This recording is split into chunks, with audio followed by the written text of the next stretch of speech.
Oke, baik. Bismillahirrahmanirrahim. Assalamualaikum warahmatullahi wabarakatuh. Siswa SD sedunia kelas 5, gimana kabarnya nih? Baik-baik, sehat-sehat. Mudah-mudahan kalian sehat selalu ya. Dan selalu diberkahi. Insya Allah pada kesempatan kali ini kita mencoba belajar pembelajaran PAI ya. Nah, untuk materinya, materi PAI pada kesempatan kali ini yaitu kisah Nabi Ayub. Sudah ada yang tahu belum kisah Nabi Ayub seperti apa? Nah, kita lihat ya, kita perhatikan di video ini. Oke.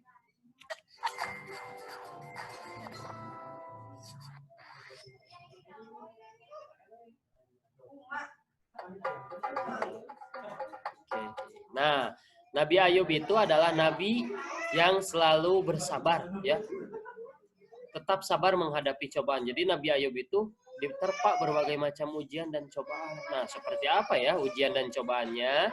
Nah, nanti kita perhatikan di video ini. Silakan menonton. Nabi Ayub alaihissalam adalah cucu dari Nabi Ishak bin Ibrahim alaihissalam. Beliau adalah sosok seorang Nabi Allah yang memiliki tingkat kesabaran paling tinggi dalam menghadapi cobaan dari Allah Subhanahu wa Ta'ala. Nabi Ayub alaihissalam adalah orang yang kaya raya. Hartanya melimpah ruah dan ternaknya sangat banyak. Ia hidup makmur dan sejahtera. Hidup Nabi Ayub dipenuhi kesenangan, namun beliau tetap tekun untuk beribadah. Beliau juga gemar berbuat kebaikan dan suka berbagi kepada siapapun. Semua orang memuji kebaikan, ketulusan, dan keikhlasan Nabi Ayub dalam berbuat kebaikan. Bahkan para malaikat pun juga memuji beliau. Hal ini membuat iblis merasa iri dan dengki. Ia tidak suka ada manusia yang begitu solehnya. Iblis pun berniat membuat Nabi Ayub menjadi sesat. Iblis lalu mencoba sendiri menggoda Nabi Ayub agar ia tersesat dan tak mau bersyukur kepada Allah. Namun ternyata iblis gagal. Iblis pun tidak menyerah. Ia dan para pembantunya kemudian mulai menyerbu keimanan Nabi Ayub. Mula-mula mereka membunuh semua ternak. Kemudian mereka merusak kebun Nabi Ayub dan juga membakar semua harta kekayaan beliau. Namun Nabi Ayub dan anak istri beliau tetap rajin beribadah dan tidak pernah mengeluh. Mereka semua menerima takdir dengan ikhlas. Iblis dan para pembantunya kemudian mendatangi putra dan putri Nabi Ayub di rumah. Mereka menggoyang-goyang tiang rumah sehingga roboh dan semua anak Nabi Ayub meninggal dunia. Iblis mengira usahanya berhasil menggoyahkan iman Nabi Ayub yang sangat menyayangi putra dan putrinya itu. Meskipun Nabi Ayub merasa sedih dan menangis, tetapi jiwa dan hatinya tetap kokoh dalam keyakinan bahwa jika Allah yang Maha Pemberi menghendaki semua itu, maka tak ada seorang pun yang mampu menghalanginya. Iblis pun tidak patah semangat. Iblis kemudian menaburkan penyakit di sekujur tubuh Nabi Ayub sehingga beliau menderita sakit kulit yang menjijikkan. Semua tetangga dan orang sekitar menjauhinya karena takut tertular. Mereka menginginkan Nabi Ayub segera pergi meninggalkan lingkungan mereka. Maka pergilah Nabi Ayub dan Rahmah istrinya ke sebuah tempat yang jauh dari pemukiman manusia. Penyakit Nabi Ayub sudah bertahun-tahun tak kunjung sembuh.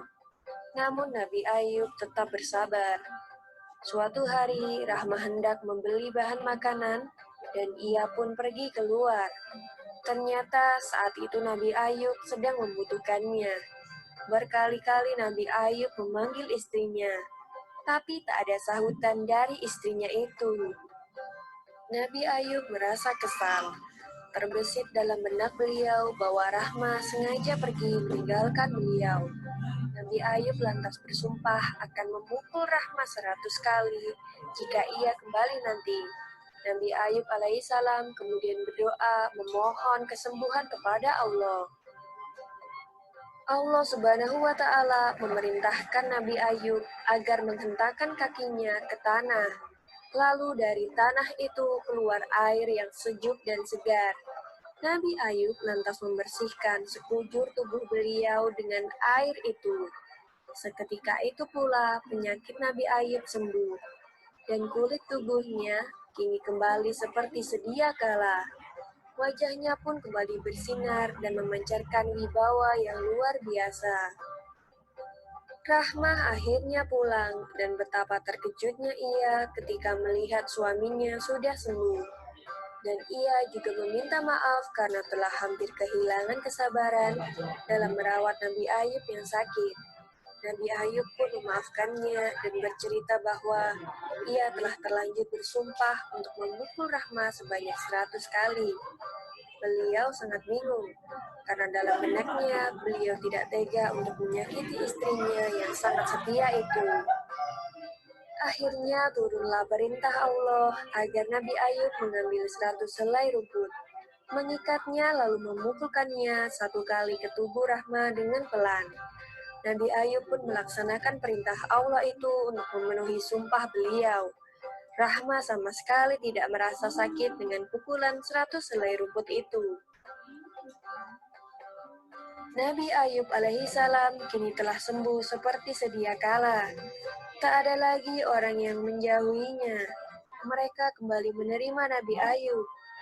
Karena kesabaran beliau pula, Allah mengaruniakan lagi harta berlimpah kepada Nabi Ayub alaihissalam.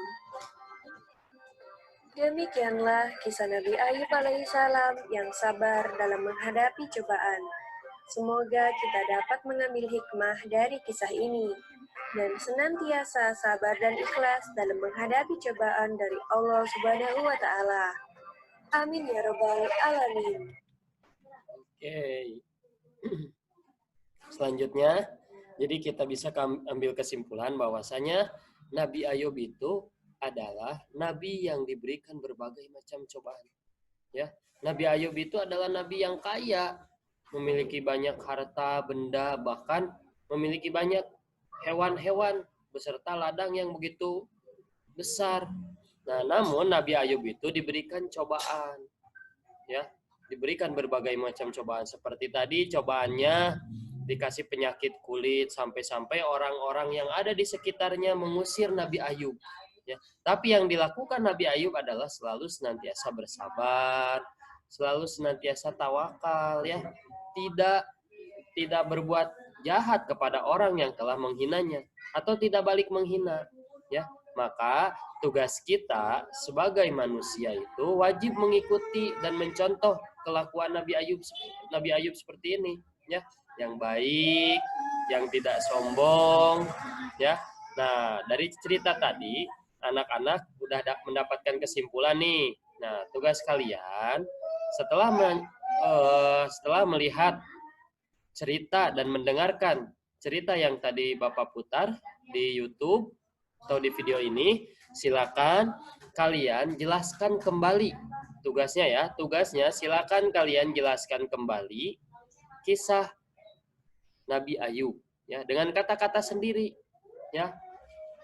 Kalau misalnya sudah selesai, silakan nanti dikirimkan ke Parais, bisa melalui WhatsApp. Untuk bentuknya cukup ditulis, setelah ditulis difotokan, langsung kirimkan ke nomor Bapak atau misalnya ke wali kelasnya. Ya, sekali lagi, untuk tugasnya ceritakan kembali kisah Nabi Ayub dengan kata-kata kalian, ya, dengan tulisan kalian, ya, tidak boleh sama orang tua. Ceritakan kembali kisah Nabi Ayub, ya, bagaimana Nabi Ayub itu keturunan siapa, apa saja kehebatan Nabi Ayub, terus kelebihan Nabi Ayub apa saja, ceritakan, ya, ceritakan kembali kisah yang telah tadi Bapak putarkan. Itu saja anak-anak, tugasnya menulis kembali atau menceritakan kembali di buku tulis, ya. Nah, setelah beres, difotokan, langsung kirim ke Bapak. Batas maksimal 1 hari, oke? Jadi, sekarang videonya udah diterima. Nah, nanti sorenya atau misalnya malamnya langsung dikirimkan ke Bapak. Itu saja. Mungkin paham ya? Paham ya? Mudah-mudahan nanti kalau misalnya ada pertanyaan bisa langsung di chatting ke Paris ya, di WhatsApp ke Paris. Itu saja mungkin yang dapat Bapak sampaikan. Terima kasih banyak anak-anak. Mudah-mudahan kalian sehat selalu, tetap jaga kesehatan.